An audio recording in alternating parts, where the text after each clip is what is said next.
Bienvenidos a Agro HD, la información del campo en alta definición.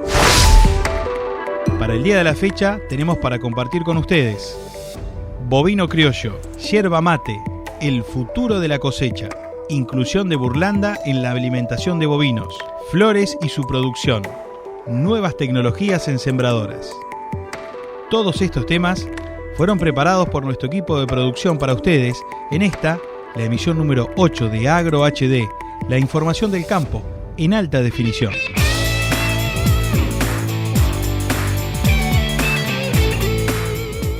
Comenzamos con los temas preparados para el día de la fecha. En este caso vamos a escuchar la voz de Martín Graciarena. Él es criador y nos va a contar sobre el bovino criollo. El ganado criollo ya es el bovino originario en América que trajeron los conquistadores hace 500 años. Y bueno, fue con lo que se trabajó en ganadería en la Argentina hasta la introducción del ganado británico a fines del siglo XIX.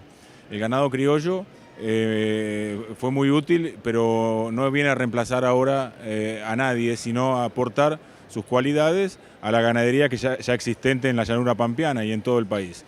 Sus principales características son la mansedumbre, un animal manso, se adapta para el manejo del ganadero pequeño, grande y mediano, rústico, se adapta a todas las zonas del país.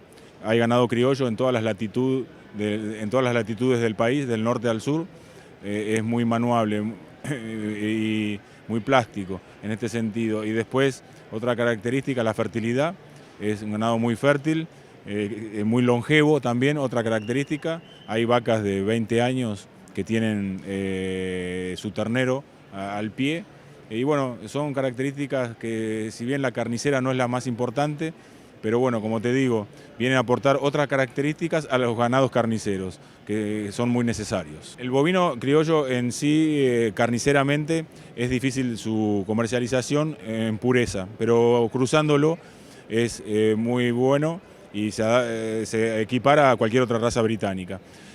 El ganado criollo puro como carnicero es difícil ubicarlo, pero el que conoce y el que lo ha probado lo acepta muy bien. Es una carne, no es muy grasosa, pero sin ser magra como el continental. Es muy sabroso y lo único, en la venta hay que hacerse el ojo de los carniceros para saberlo y valorar lo que están comprando. Bueno, eso es una tarea de difusión que estamos llevando a cabo desde la asociación. Vamos a escuchar ahora la palabra de Raúl Romero. Él pertenece al Instituto Nacional de la Yerba Mate de Misiones. Nos va a contar sobre estos 100 años del cultivo de yerba mate. La historia de la yerba mate, la Ilex paraguariensis, comienza antes de la llegada de los españoles. Los aborígenes guaraníes ya conocían la existencia de esta planta y la consumían como infusión o masticándola, mascándola. Es así que cuando llegan los jesuitas, cuando llegan los conquistadores, ya descubren este hábito. Y entre otras cosas, lo continúan o apoyan esta forma de consumo de la yerba mate de parte de los aborígenes porque en determinado momento era un paliativo ante una epidemia de aquellas primeras etapas de la colonización que era el alcoholismo. Entonces, bueno, se puede decir que la yerba mate está presente en esta región de la selva paranaense que abarca Misiones, parte de Brasil y del Paraguay desde la época precolombina. O sea, hay que ir muy atrás en la historia, digamos, del continente para encontrar los orígenes de la yerba mate. El cultivo sistemático de la yerba mate comienza aproximadamente a principios del siglo pasado, estamos hablando de 1914, 1916, cuando las primeras plantaciones se realizan en Misiones y en el noreste de Corrientes por las características del clima y del suelo. Antes de esto, en la época de la colonización y antes del cultivo sistemático, lo que se hacía era extraer la yerba mate de la selva, y armaban excursiones, expediciones a la selva donde se armaban los campamentos, se extraían las ramas, las hojas de los árboles y después se comercializaba. A partir del cultivo sistemático, lo que se hace es el desarrollo de las plantaciones, donde bueno, ya se realiza toda una tarea de cosecha de forma sistemática, como lo dice la palabra, para el posterior proceso de industrialización. Pero Realmente es una actividad que tiene prácticamente un siglo, digamos, de la manera en que la conocemos actualmente.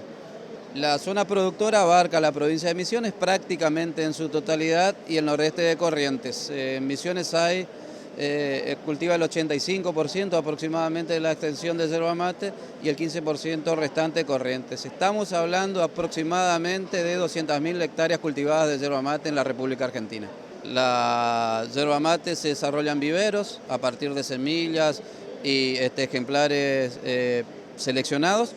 Se producen los plantines en los viveros, cuando tienen un año se los lleva a campo, se produce lo que se dice el trasplante y allí, una vez que se desarrollan a partir de los 4 o 5 años, se hacen las primeras podas o cosechas. La cosecha es una poda porque la yerba es un árbol, se hace entre los meses de abril y septiembre, entonces a los 4 o 5 años la primera poda de formación. Esas hojas que se extraen ya sirven para el proceso de yerba mate. Y es así que una vez que empieza en producción, anualmente se realiza la cosecha. Esto pasa a la secanza, las hojas son llevadas a los secaderos, donde se le extrae la humedad. Después se produce una molienda gruesa, se obtiene la denominada yerba mate canchada y esta se estaciona. Puede ser un estacionamiento acelerado natural que puede variar de los 6 meses hasta 2 años aproximadamente. Cuando termina el estacionamiento, donde se unifica el color, el sabor de la yerba mate, se produce la molienda fina, el envasado, el estampillado, la estampilla fiscal que provee el Instituto Nacional de la Yerba Mate, el envasado y llega a las góndolas de los consumidores. Estamos hablando entonces que la yerba que estamos consumiendo hoy probablemente haya sido cosechada por lo menos hace un año atrás. Vamos a hablar ahora del futuro, en este caso de las técnicas de la cosecha. Y para ello vamos a escuchar la palabra de Renzo Tassioli. Él es responsable de Agricultura de Precisión de CLAS. Vamos a hablar un poco de cuáles son los conceptos que nosotros queremos pregonar y queremos inculcar en cuanto a lo que es agricultura de precisión, las tecnologías que tenemos disponibles y lo que nosotros creemos y estamos tratando de investigar para un futuro. Cuando nosotros hablamos de concepto, lo que queremos hacer hincapié es en que los recursos que tenemos disponibles arriba de la máquina son finitos, que para hacer una agricultura precisa, una agricultura eficiente, necesitamos tomar decisiones rápidas y decisiones inteligentes para aprovechar estos recursos, ya sea anchos, velocidades, capacidades de procesamiento. Y lo que hacemos es generar tecnologías y disponer de herramientas para poder mejorar y eficientizar justamente el proceso de que sea tanto de trilla como de picado. Para esto hoy CLAS, además de todas las herramientas automáticas y todas las funciones automáticas que tiene la máquina, como tanto es las regulaciones y diferentes acoples y velocidades en la máquina, disponemos de pilotos automáticos, disponemos de mapeos de rendimiento y también podemos estar hablando de un sistema telemático, que es un sistema de transmisión GPRS, que lo que hace es informarnos y mantenernos en total contacto con las mediciones que la máquina realiza y que la máquina tiene al momento de estar trabajando. Cuando hablamos de un piloto automático, estamos hablando de una pantalla S7 o S10 con diferentes capacidades o diferentes estrategias de trazado para poder eficientizar el uso de nuestra plataforma en el campo, con una señal G2 que tiene una precisión de entre 3 y 10 centímetros de ajuste o de precisión. El mapeo de rendimiento es volumétrico, ustedes ya lo conocen, y bueno, y Telematics es un sistema que ya está en el mercado hace unos 5 o 6 años acá en Argentina. Es un sistema de transmisión GPRS que recolecta más de 240, 250 parámetros arriba de la máquina, que están totalmente siendo medidos en tiempo real. Los envía a un servidor y el servidor los pone a disposición del cliente para que pueda consultar y analizar cómo está haciendo su proceso de cosecha y poder reorganizar la logística y demás tareas que tiene para realizar. El concepto o el futuro o lo que a nosotros nos gusta pensar y en lo que estamos trabajando para que se venga es en una forma de tecnología que agrupe todos estos diferentes rubros, estas diferentes tecnologías para trabajar. Entonces queremos pensar que con la combinación de sensores, de medición, de cálculos de tiempo, de coordenadas GPS, de georreferenciación, podemos empezar a calcular y a generar una cosecha automática, llamémoslo robot, llamémoslo inteligencia artificial, pero a lo que estamos apuntando es a eso, a conjugar tecnologías y ya no trabajar sobre una tecnología en particular. Los parámetros que maneja una máquina o un maquinista que todavía quedan a consideración y al aprecio de la persona que está manejando un equipo son todos lo que hacen a la producción en sí, digamos. Velocidades de avance, cómo responde, por ejemplo, una plataforma de corte en cuanto al avance y la velocidad de la cosechadora, las revoluciones del sistema de trilla, las aperturas y los sistemas de viento. Esto son todos parámetros que quedan a consideración del maquinista porque está viendo el producto final y está viendo cómo optimizarlo. Obviamente también se trabaja en la automatización de esto y para eso disponemos de CEMOS, que lo que hace el maquinista es indicarle qué parámetro es el que quiere mejorar y a partir de ahí la máquina tratar de hacer cambios y ofrecernos una solución al problema que estamos teniendo, ya sea limpieza, ya sea partido, desgranado, pérdidas. Obviamente hay cosas que no se pueden automatizar porque siempre quedan a consideración del maquinista. Si nosotros partimos de una medición errónea y tenemos automatizado, vamos a terminar en un resultado negativo o no en el que deseamos. Entonces siempre tenemos a consideración la mano de la persona que está operando este equipo. Por lo cual a lo que le estamos dando mucha importancia y mucho hincapié en clase es a la capacitación, a la creación de aulas, a la creación de cursos, al entrenamiento en sí de lo que son maquinistas y técnicos para poder formar un equipo que realmente sea eficiente, la tecnología y quien conduce los equipos.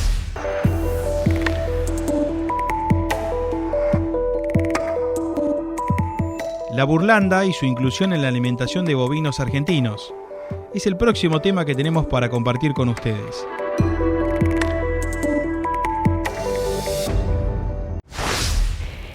Bueno, acá estamos en las nuevas instalaciones de nuestro feedlot experimental que tiene 24 corrales con capacidad para 12 animales cada uno.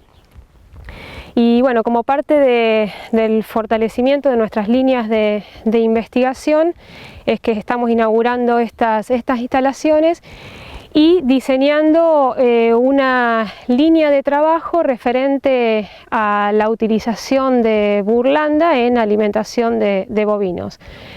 La burlanda es un derivado de la industria del etanol, de la producción de etanol, que se obtiene a través de la fermentación del grano de maíz por parte de levaduras.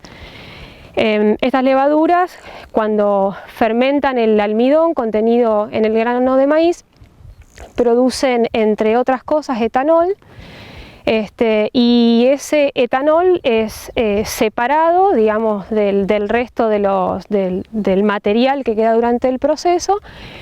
Y una vez que ese etanol es separado y recuperado, ese residuo que queda se somete a una centrifugación y se separa el componente líquido del componente sólido. Al componente líquido se lo somete a una evaporación parcial del contenido de humedad y se los llama solubles condensados. Y por otro lado, al residuo sólido se lo conoce como burlanda. A esa burlanda se le puede adicionar parte de esos solubles condensados antes de su venta, de su comercialización, y en ese caso se lo conoce como burlanda con solubles, que se pueden comercializar de manera tal cual o húmeda, que es la forma más ampliamente difundida en nuestro país, que tiene aproximadamente un 35% de materia seca. Y si no, ese mismo material se lo puede someter a un secado y se comercializa como se lo conoce como burlanda seca con solubles. En este caso el contenido del contenido de materia seca asciende a 90%. Este es un producto relativamente nuevo en nuestro país, que es muy promisorio. En otros países, sobre todo en Estados Unidos, es un producto que se utiliza hace muchísimos años como ingrediente de dietas para alimentación de bovinos. Debido a que la introducción en nuestro país o la disponibilidad en nuestro país es relativamente nueva, no disponemos aún de resultados de investigación locales, por eso bueno, es que a partir del otoño de este año vamos a empezar una serie de ensayos referidos a la utilización de burlanda en dietas de recría y luego en dietas de terminación, en este caso a corral. La burlanda es un alimento muy interesante desde el punto de vista de la calidad que tiene. Es un alimento que, debido a que el almidón del grano de maíz se consume en gran parte durante el proceso de fermentación y obtención del etanol por parte de las levaduras, es de nuevo un material que contiene poco almidón, pero tiene, justamente como el almidón representa alrededor del 70% de la materia seca del grano, cuando ese almidón se remueve, el resto de los ingredientes se concentra aproximadamente 3 veces. Es decir, por ejemplo, si un grano de maíz tiene un 9% de proteína, el porcentaje de proteína en la burlanda es de aproximadamente el 27 al 30%. Y bueno, de manera similar con el resto de los ingredientes. O sea, es decir, la burlanda es un alimento que tiene una concentración de proteína relativamente elevada, un porcentaje de almidón relativamente bajo y un contenido de fibra interesante, bastante elevado también, elevado respecto del grano original, por supuesto, pero es una fibra de muy alta digestibilidad. A su vez, la proteína tiene algunas características particulares que lo hacen interesantes también como un alimento para la recría o para alimentos con altos requerimientos proteicos, en el caso de terneros en recría o en el caso de lecheras de alta producción. Esta característica particular es que aproximadamente el 60% de la proteína que contienen los granos de destilería, en este caso la burlanda, que granos de destilería es el otro término con el cual se lo conoce, escapa a la degradación ruminal, es decir, es lo que comúnmente se lo conoce como proteína pasante. Como en Estados Unidos hay mucha experiencia, bueno, la idea es tomar un poco estos antecedentes y tratar de desarrollar datos locales para poder aplicar estas tecnologías o adaptar estas tecnologías y poder incorporar este alimento a las dietas ya sea de recría o de terminación. Viajamos ahora a Castelar, al Instituto de Floricultura del INTA, para compartir la palabra de la ingeniera Laura Bullrich. Ella nos va a contar ahora sobre la producción de flores. Bueno, el Instituto de Floricultura es casi una novedad dentro del INTA, se crea en el año 2004 y es resultado de la cooperación entre la Agencia de Cooperación Japonesa, JICA, y el INTA. A partir de aquí, de este año, del 2004, comienzan una serie de investigaciones y actividades que el Instituto lleva a cabo.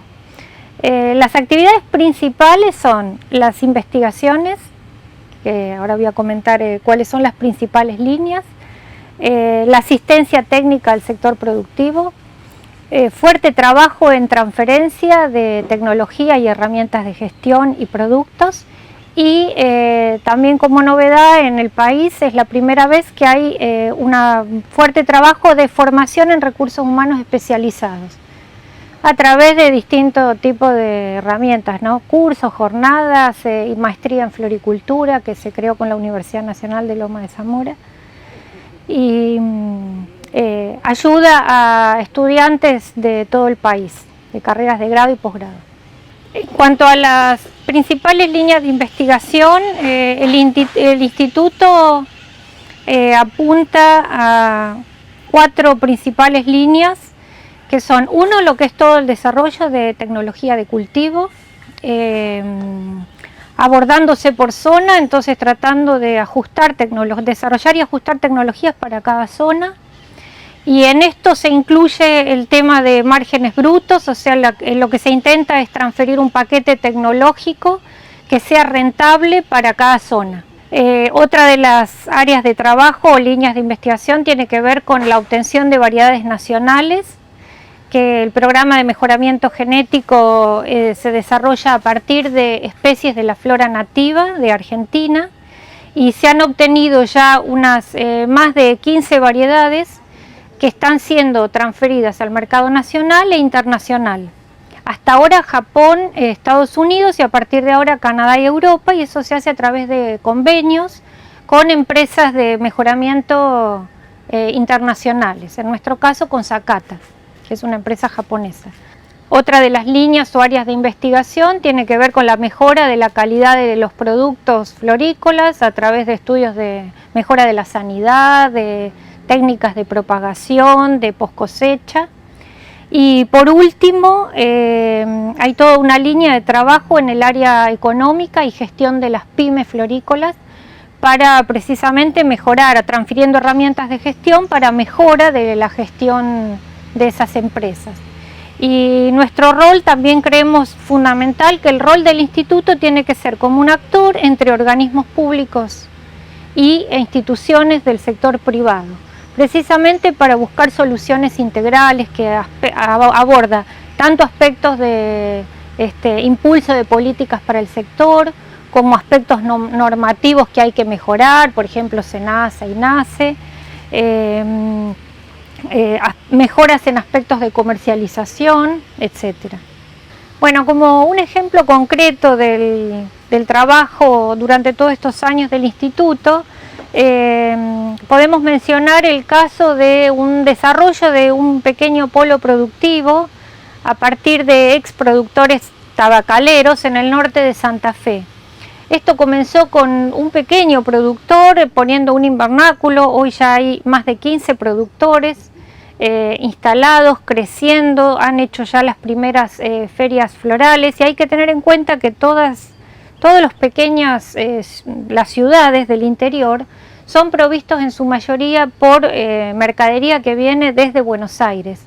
Y la demanda es muy alta, la oferta no alcanza a cubrir esa demanda, los márgenes son muy interesantes en función de las pequeñas superficies y bueno, el INTA acá está haciendo un trabajo muy fuerte de asistencia técnica permitiendo que estos productores que eran de subsistencia y que habían quedado prácticamente sin actividad económica rentable, pasaran a ser rentables y a tener márgenes muy interesantes.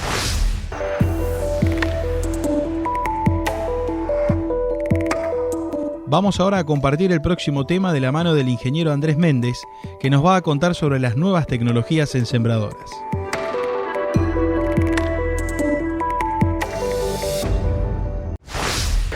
Bueno, en el tema de sembradoras hoy se está dando una situación que es bastante interesante, dado que la mayoría de sembradoras a nivel mundial en Estados Unidos se han empezado a ver kits de adaptación para poder sembrar a mayores velocidades, con lo cual estamos viendo máquinas que ya siembran a más velocidad de 13 km por hora por los sistemas que hoy le permiten estar copiando mejor el suelo y el traslado de la semilla por el caño de bajada, que ya se ha llegado a lograr sistemas que van desde que sale de la placa hasta que llega al suelo, que prácticamente lo traslada todo, no tiene puntos de caída, digamos, la semilla, con lo cual se ha logrado una muy buena distribución y muy buena profundidad de siembra. La distribución por el sistema que baja la semilla y la muy buena profundidad de siembra estable por el sistema de copiado que hoy tienen los cuerpos de siembra, que ya son bastante interesantes en lo que son sistemas hidráulicos rápidos de rápida respuesta, y los sistemas convencionales neumáticos que también copian mejor que lo que es un sistema mecánico como un resorte que hay acá en Argentina, ¿no? Entonces vemos que en ese sentido las sembradoras han mejorado mucho en el cuerpo, en lo que es copiado en el cuerpo, y esto permite el aumento de las velocidades. Si esto lo vemos desde el punto de vista de que Estados Unidos lo está haciendo, es porque por un lado ellos mueven el suelo y por otro lado la situación de siembra en muchas condiciones son casi barro. O sea, con esto estamos diciendo que la máquina a su vez se plancha en el suelo, queda planchada y permite aumentar velocidades sin generar desuniformidades en lo que es profundidad de siembra. Cuando hablamos de desuniformidad en la profundidad de siembra, queremos decir que las semillas quedan siempre en una profundidad que puede ser casi 5 centímetros en el caso de maíz, estable y pueden variar muy poco. Un cambio que sería inestabilidad en la profundidad de siembra sería que la semilla vaya de 1 centímetro de profundidad de siembra a 5 centímetros, de 1 a 5, y esa inestabilidad en la profundidad genera nacimientos desparejos, y ese nacimiento desparejo genera competencia entre las mismas plantas, con lo cual merma el rendimiento. Nosotros empezamos a hacer un cálculo de cuánto cuesta la siembra y cuánto cuesta la tecnología puesta en la máquina para ver qué se justificaría el aumento en el ancho de la máquina o el aumento de tecnología, y vemos que una máquina, si puede llegar a ir a 9 km por hora de velocidad, ni hablar que si fuese a 13 más todavía, podremos estar reemplazando lo que es una máquina de 24 surcos por una de 12 surcos con toda la tecnología y a un 50% de menos precio. Quiere decir que le podemos poner la tecnología al 50% de lo que sería duplicar el ancho de la sembradora. Porque la tecnología, a lo sumo, podemos estar gastando por cuerpo unos $2.000, si vamos a los cálculos de Estados Unidos, cambiando todo. Entonces ahí se estaría justificando más bien hacer la compra de tecnología y no una duplicación de máquina, digamos, ¿no? Con esto lo que queremos también adaptarlo a Argentina, que supuestamente en las condiciones nuestras, con siembra directa y las condiciones que no se siembra con barro en el suelo, hay que tener mucho cuidado porque el copiado, ya sea de la rueda limitadora de profundidad, que es la que va a estar copiando, no debería tener rastrojo desuniforme, porque si no copiaría el rastrojo y dejaría desuniforme a la semilla. La rueda limitadora de profundidad, ¿qué hace? Va copiando el rastrojo. Si hay rastrojo, se levanta y por ende levanta el doble disco. Si levanta el doble disco, estaríamos dejando una semilla a distinta profundidad de siembra de lo que se debería poner todas las semillas parejas. Con lo cual esto traería una competencia por aparición de plantas tempranas, unas con respecto a las otras, y esa competencia merma el rendimiento. Ahora, si en las sembradoras convencionales de siembra directa nuestras se le pone un barra rastrojo adelante y se limpia el rastrojo básicamente para que la rueda limitadora de profundidad no copie, y esto también llevando ruedas limitadoras de profundidad lo más finas posibles, podríamos lograr un mejor copiado y una mejor estabilidad de siembra, con lo cual permitiría ponerle más tecnología en el cuerpo de siembra y hacer mayor velocidad de siembra, porque no generaría el problema de desuniformidad en profundidades de siembra. Entonces, como para concluir esto, digamos, si nosotros logramos que la sembradora argentina, de hecho que ya hay muchos productores que lo están haciendo, no es que, digamos, por decir las cosas, pongan tecnología en el cuerpo de siembra para aumentar un poquito la velocidad sin que cause problemas de desuniformidad de siembra, el productor hoy prefiere eso antes de estar haciendo una duplicación en el tamaño de siembra, de ancho de siembra de la sembradora, porque tiene que cambiar la sembradora y el tractor. A su vez, al aumentar el precio de la sembradora y el tractor, se aumenta el costo de la siembra, con lo cual también aumentamos el precio de ese insumo que sería sembrar, ¿no? Entonces creemos que lo que es tecnológicamente aplicado no tiene vuelta atrás. Esto va en una dirección que no va a venir para atrás, no porque seamos Argentina y tengamos siembra directa, vamos a decir que en el país nuestro se va a sembrar siempre a 7 km por hora, en un maíz por ejemplo, porque no va a seguir siendo así, dado que la competencia a nivel mundial le va a buscar la forma para que en Argentina se pueda sembrar a 12 o 13 km por hora un maíz y a una buena profundidad de siembra. Más si tenemos en cuenta que en Estados Unidos se le complica aún más con las densidades de siembra, porque si estamos sembrando maíces a casi 100.000 semillas por hectárea y a 70 centímetros de distanciamiento, quiere decir que tenemos que poner una semilla muy cerca de la otra, que en ese caso en algunos momentos está a 14 centímetros una semilla de otra, con lo cual es bastante más exigente la distribución también en el plano. No puede haber errores de 5 centímetros, pues ya generarían pérdidas entre semillas. En vez de estar a 13 o 14, estarían unas a 8, otras estarían a 19, con lo cual ese error también genera pérdidas de potencial de rendimiento del cultivo. Lo mismo va pasando en todos los demás cultivos, pero mencionamos maíz porque es donde más estudios hay y donde más impacta en el rendimiento. Hay impacto de rendimiento de hasta 3.000 kilos si se suman distribución en el plano y profundidad de siembra. Por otro lado, Estados Unidos dicen que en muchos ensayos que han hecho empresas como Precision Planting, hablan que 52 centímetros de distanciamiento entre hileras es la mejor distancia para estar sembrando esas densidades de siembra en maíz. Con lo cual, este último viaje a Estados Unidos, lo que se vio es que están llevándolo también a 30 centímetros de distanciamiento al maíz para sembrarlo mejor y mejor distribución de semillas en el plano de siembra, con lo cual esto también creo que va a aumentar aún más las velocidades de siembra, porque el principal problema que tenían ellos en Estados Unidos es que la semilla esté siempre a 13 o a 14 centímetros sembrado o a 15 centímetros sembrado, y no tenía un desvío estándar muy elástico, porque ya se generaría pérdida de rendimiento. Ahora, si ponemos una semilla a 22 o a 25 o a 30 centímetros, ya se puede permitir aumentar la velocidad, porque ese desvío estándar nunca va a estar perjudicando el rendimiento del cultivo, digamos, ¿no?